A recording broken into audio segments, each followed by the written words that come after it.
Estamos de regreso. 3, 2, 1. Ahora se me avisaron que estamos de regreso compartiendo esta conversación junto a Crismailin Rodríguez, y debo también sumar a lo que hablábamos al inicio de su presentación, que ella actualmente está impulsando un proyecto llamado CRESOF, Construyendo Resiliencia en Zonas Vulnerables a favor de los derechos humanos, enfocado en el desarrollo comunitario, y es secretaria ejecutiva del movimiento político Jóvenes Unidos por el Cambio en Santo Domingo Este. De eso vamos a hablar más adelante. Y ahora vamos a retomar la pregunta de nuestra querida amiga María, cuando decía que nadie da lo que no tiene. Y si un profesor o profesora no ha estado recibiendo el acompañamiento de un médico de salud mental, de un especialista, pues ¿cómo va a un aula a entregar eso? Yo he escuchado también, y es algo que he visto también, que incluso los psicólogos escolares no solamente están ahí para los niños que están presentes, sino también para sus compañeros que son educadores. Entiendo que es responsabilidad también del Estado encargarse y buscar la alternativa de ver si ese profesor sí está capacitado para dar clases, porque no es únicamente el hecho de que el educador vaya y dé matemáticas sociales, lengua española y bla, bla, bla, sino que tú tienes que saber cómo comportarte cuando tú tienes un aula de 30, 20 estudiantes que están pasando por una etapa de su vida, están descubriendo cambios y cualquier cosa puede ocurrir. Es así. ¿Y se está evaluando? Según lo que yo entiendo, no es así, pero entiendo que debería ser. Okay. A mí me gusta el proyecto de impulsarlo a través de un diputado, esto que de la iniciativa de la cual hablabas, porque si bien desde los medios de comunicación podemos y hemos ejercido presión desde hace muchos años, no es menos cierto que es el Congreso quien está llamado a cambiar, a depositar, a revisar. A crear ese marco legal. Óyeme, y a revisar qué está pasando y a representar la necesidad de las diferentes comunidades y territorios en República Dominicana. Entonces, ¿cómo ha sido ese proceso? ¿Por qué se levantó esa necesidad de incluir en la currícula la educación en salud mental?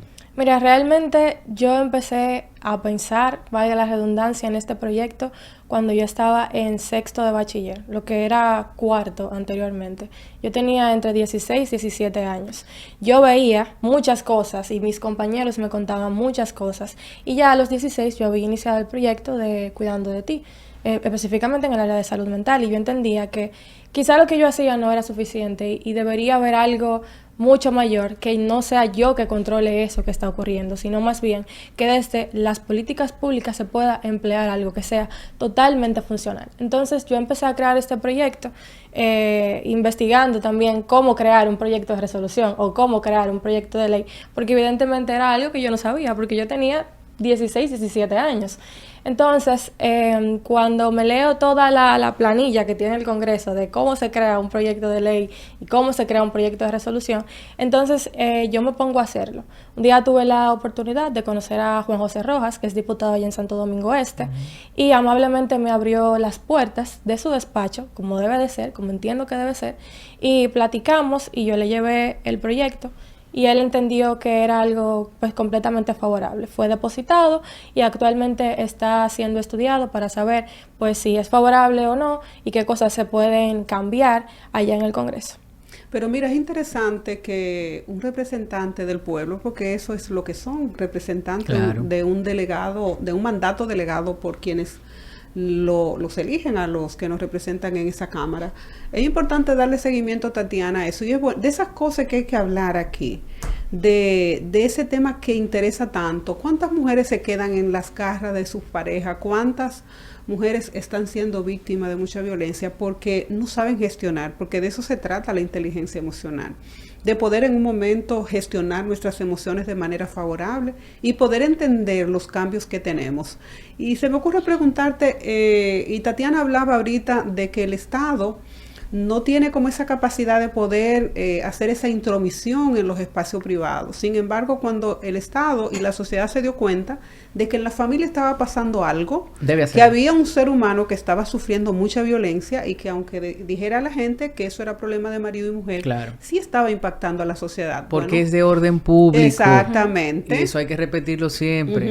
Entonces, no es mi muchacho es mío, mi mujer es mía, no, fue de orden público. Exactamente. Y estaba una construcción social de que la mujer es mía, el muchacho es mío, la casa es mía y yo hago con eso que es mío lo que me da la real voluntad. Claro. Entonces, cuando el Estado y el legislador entendió, no, hay que intervenir el hogar, porque ahí hay personas que están sufriendo violencia, bueno, y nos impacta la ley que protege el tema de la violencia de la mujer en los espacios privados. Y el interés superior del niño o la niña. Y también que se puso de manifiesto, o sea, hubo una corriente que dio al traste con la creación de esa norma, de esa ley. Sin embargo, se me ocurre preguntarte, mi querida, hemos tenido avance en que en esos espacios privados versus los espacios públicos, esos entes puedan disfrutar de esa salud mental de poder desarrollarse sin discriminación, sin que lo estén estereotipando, en las libertades que necesitan los seres humanos para ejercer sus capacidades. Bueno, en verdad yo entiendo que todavía nos hace falta muchas cosas por hacer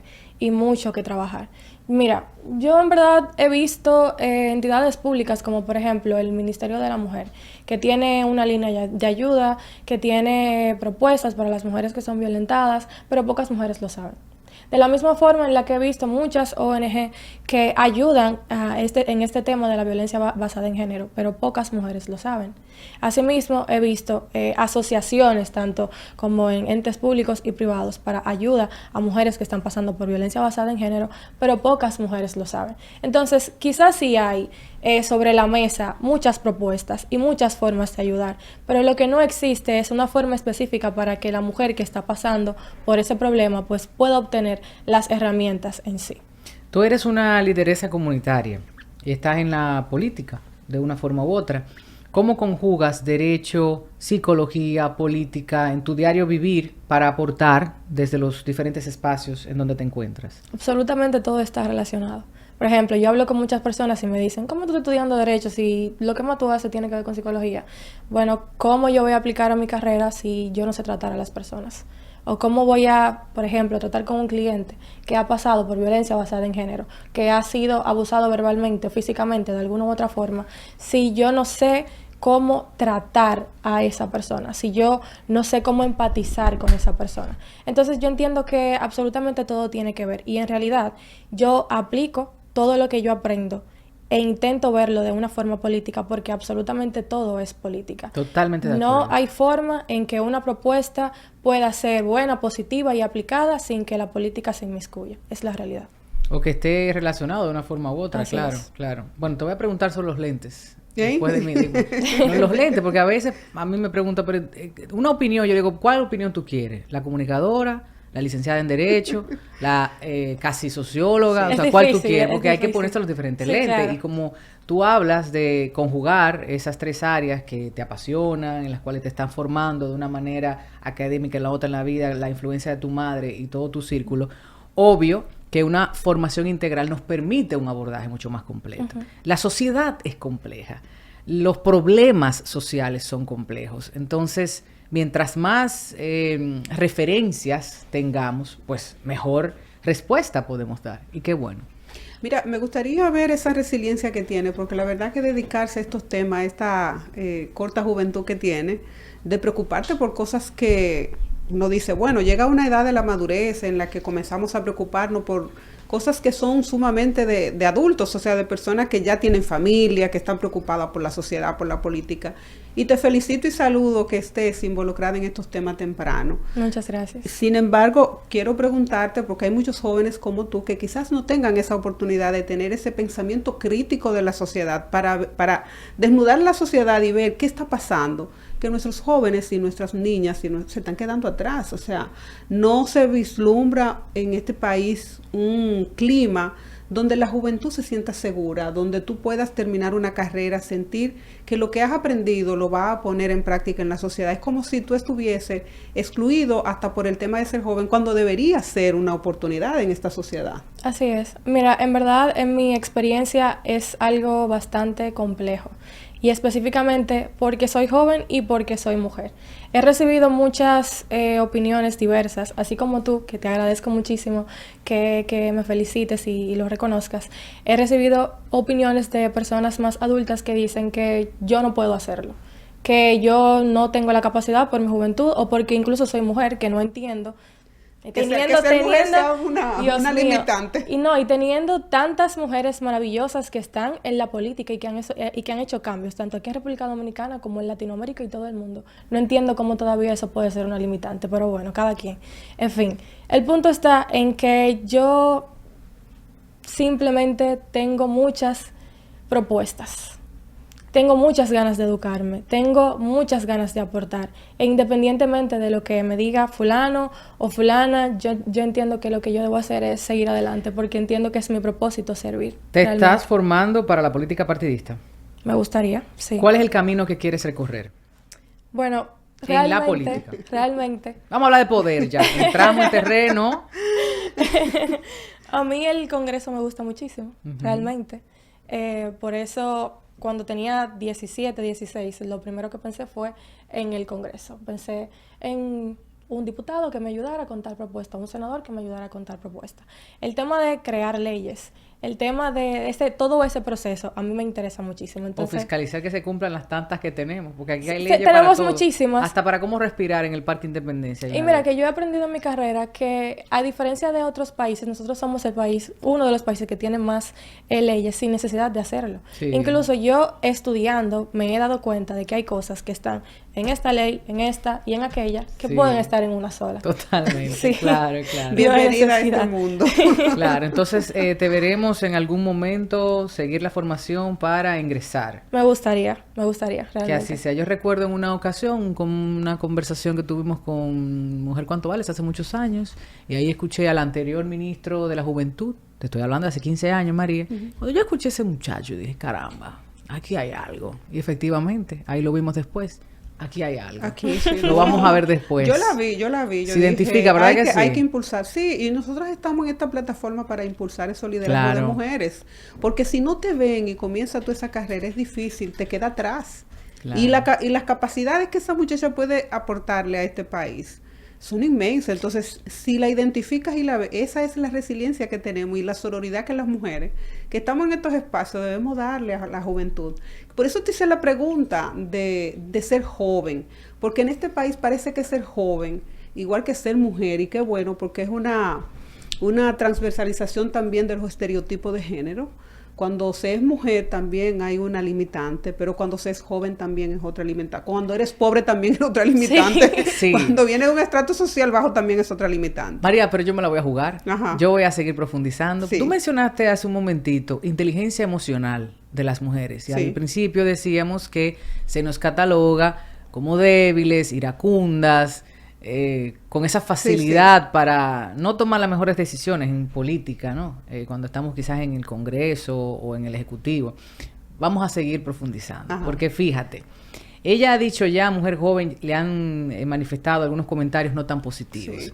Y lo voy a relacionar con la inteligencia emocional. Tiene la preparación, se sigue formando, tiene la oratoria, tiene la presencia, tiene la decisión. Entonces, como cada mujer tiene que aprender a nadar en diferentes océanos, mares, con los tiburones, con los pescaditos chiquititos, los peces chiquititos, los peces chiquititos y los tiburones grandes. ¿Qué tipo de amenazas has encontrado tú al momento de insertarte, participar, hacer valer lo que quieres, que te abran esa puerta? Mucha gente... Porque tú estás en grupos. Dilo claro, ¿qué te han dicho? ¿Cuáles son esos tiburones que han tratado de impedir? En buen dominicano me han querido meter en los pies 1, y 2, y 3, y 4 veces. Sí. Y en buen dominicano gente que, por ejemplo, está en el Congreso o en alguna otra entidad pública, ¿verdad? Vamos a decirlo por ahí, o que tienen algún tipo de poder, me han dicho directamente, no, tú no puedes hacer eso porque tú eres una chamaquita. En buen dominicano. Pero entonces, la inteligencia emocional. O le han dicho, que tú respondes con una sonrisa, le dices bien, gracias, que Dios te bendiga, mijo, ¿qué? En lo personal, decentemente. Enséñanos, porque yo no he aprendido, ella lo sabe. María sabe que a mí, mi lenguaje corporal le sale la fiera. No, y me pasa lo mismo, realmente. Saludo a Magali Torino, que también me dice lo mismo siempre. Se te notó. Me pasa lo mismo, yo soy muy expresiva, en verdad, pero hay que mantener el foco, realmente. Me encanta porque es esa mantener el foco. Hay que mantener el foco. Ella le cambió la palabra y me dice alguien en la política dando una capacitación, lo que pasa es que las mujeres no sabemos hacer alianza. Ok. ¿Te has visto tú en esa necesidad de poder de poner tus propósitos para que luego a largo plazo el tuyo pueda prevalecer? Que a propósito, veía a Leonel ahí, Abinader levantando una mano, yo no sé, pero levantaron mano ahí. Eso fue muy amistoso. ¿Viste? Sí. Eso es inteligencia. No he visto a muchas mujeres levantándose manos. Aprender a lidiar con el conflicto. ¿Verdad? Claro. Que mira, María siempre dice eso, que hay muchas mujeres que son las que impiden el ascenso de otras mujeres. No sé si en las juventudes femeninas de tu generación eso es lo que se ve. Pasó en la juventud Porque, de nosotros. porque no, en la mía yo vi otras cosas. Por lo Yo menos creo que- en Agente de Cambio, la Fundación Frei Chévere, ahí cuando hicimos el diplomado en participación política era diferente. Pero no sé en la que tú estás ahora. Es que eso siempre va a pasar porque la gente siempre va a tener una necesidad de poder. Yo entiendo que lo importante no es alcanzar únicamente el poder, sino aprender a servir y estar en el lugar en el que tú quieres estar por el motivo que quieres estar. Mira, ya levantó la ceja, necesidad- sí. No, Está claro, está claro. No es... Está más clara, mira. Es que yo he visto mucha gente joven Claro. que me molesta, es algo que realmente me molesta, que dan no porque quieren dar, sino porque quieren que otras personas vean que ellos dan. Entonces, Pero eso es ¿cuál una es- ley de la 24 del poder. ¿Cuál es 24 son. De 48. 48. 48 Ya la leyes partiendo. de poder? Sí. Yo entiendo que Asegúrate a que todo el mundo veces vea lo que tú hiciste. es una falta de respeto a veces. Porque cuando tú te encuentras, por ejemplo, en una zona vulnerable, con personas empobrecidas, con personas que no tienen quizá la misma capacidad intelectual que tú, porque no tuvieron las mismas oportunidades que tú simplemente des algo, una donación, una ayuda o lo que sea, y tú utilizas 70.500 cámaras para que todo el mundo vea que tú estás dando una ropita o algo, es una falta de respeto. Yo nunca en la vida voy a aceptar eso, me parece horrible. Además no es cristiano. Si bien es cierto que hay que dar a conocer lo que uno hace, no hay necesidad de burlarse del que está más empobrecido que tú por lo que tú le estás dando. Sin embargo, esa es una falta de Una práctica esa muy- es una bandera política. Sí, muy. Una bandera de muy mal gusto y que se ha enarbolado, y yo la he criticado, No es digno. de tomar a una persona mayor, a un niño, para Sí. poder enseñarlo y mostrar que tú estás ofreciendo alguna María, y se ayuda. gasta más en el despliegue de comunicación que en lo que se entrega. Sí, sí. Y sobre todo burlarse de la dignidad, o sea, Sí, eso es no. indigno y además viola el principio que está por encima de todos los preceptos legales, que es la dignidad de las Claro, personas. claro. ¿Sabes No es qué? cristiano No, tampoco. A mí me pasó el año pasado, en conjunto con la fundación, en la ayuda de un joven comunitario también, nosotros fuimos a visitar un orfanato, un lugar de niñas, en donde muchas de esas niñas, la gran mayoría, por no decir todas, eran menores de edad. La cuidadora del hogar, yo había hablado con ella con anterioridad, en conjunto con las chicas de la fundación, y le habíamos preguntado qué tal el tema de las fotos, el tema de los videos y demás. Y ella nos había contado, en conjunto al chico comunitario, que fue que nos invitó a ir, que había muchas niñas de esas que habían sido abusadas sexualmente. Muchas de ellas que sus padres, por desconocimiento, por falta de corazón o no sé cómo llamarlo, mandaban a sus niñas a una playa X a que sean prostituidas, por ejemplo. Y que por X o Y esas niñas terminaron ahí, que gracias a Dios, muy buenas manos porque las atienden bastante bien. Entonces, yo entendí que no tenía que preguntar más, porque primero eran menores de edad, segundo eran abusadas y tercero había una que otra que tenían identidades protegidas justamente por el caso de todos los abusos que habían pasado. Y en todas las fotos que yo publiqué, porque al final y al cabo las tenía que publicar, nunca se les vio el rostro a ninguna de las niñas. Claro. Yo entiendo que eso es tener respeto. Y unos meses después... No, y cumplir la ley también. Sí. Claro que sí. ya los medios están Sí, empezando ya. poco a Sí, ya poco que a A tener conciencia. cuidar de la eso. privacidad, incluso lo vimos ahora con la tragedia del Jet Set. Sí, ya, sí. estamos poco a poco. Hemos avanzado Poco y a el que poco. y el que osa hacer eso es de muy mal gusto. Ya la Ni gente ha creado mucha siquiera, conciencia. María, los detenidos deberían mostrarse ante las cámaras. Sí. Y aquí Así al es. detenido se le La pone una presunción cámara. de Una la- persona- la presunción de Exacto, por inocencia en favor. el Y trayecto. justamente meses después, y qué bueno que ustedes lo dijeron porque era justo lo que iba a decir, yo vi a un funcionario, un político, que fue al mismo hogar de niñas y las niñas salían en un video todas, Sí. se les veía la cara a todas, Horroroso. diciendo fulano de tal, que sé yo qué, que sé yo cuánto. Sí. Eso Yo a mí vi- me parece una falta de respeto. En una terrible. ocasión vi un amigo muy querido, muy respetado en la frontera, haciendo un trabajo bellísimo, pero el trabajo se pierde cuando estás promocionando los rostros de gente vulnerabilizada, empobrecida, que nada tiene que ver con la labor social que tú estás sumando. O sea que, cerrado ese tema, me gustaría también hablar un poco sobre tu vida privada, no que la detalles, pero cómo conjugas, si bien es cierto que nosotras las mujeres tenemos otras ocupaciones distintas a los hombres, y no vamos a entrar en detalle, generalmente son más y nos ocupan más tiempo, más energía, tienes tú que cuidarte también. Como decía María, a veces el burnout, los policías, las enfermeras, los políticos, reporteros que están en zonas de guerra o este tipo de asuntos, se lastiman interiormente. Entonces tú, ¿cómo proteges esa parte íntima, privada? ¿Cómo te relajas? ¿Cómo sueles desestresarte? Tenemos una pausa. Porque eso es salud mental también. Sí, tenemos que irnos a la publicidad. Bueno, pues después de la publicidad hablamos de esa otra parte de cómo ella se protege, se cuida, se desestresa, porque también es salud mental. Así es.